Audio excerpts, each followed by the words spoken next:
আরেকটা বিষয় হচ্ছে যে গেট সাপোর্টে যখন আমি ক্লিক করছি, আমি ক্লিক করার পরে এখানে আমার ইমেইল, সাবজেক্ট এবং মেসেজ লিখে আমি সেন্ড করলাম।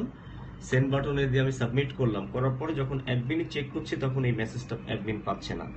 হ্যাঁ, যেমন আমি এখানে ইমেল, ধরেন আমি একটা ইমেল দিলাম, সাবজেক্ট লিখলাম এনিথিং, ধরেন ইন্ট্রোডিউসিং লিখলাম, ইন্ট্রোডিউসিং, এখানে লিখলাম হাই।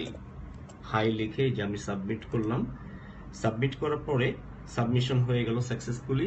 এবার আমি এখান থেকে লগ আউট করলাম, মেম্বার জোন থেকে লগ আউট করে আমি এখন অ্যাডমিনে যাচ্ছি।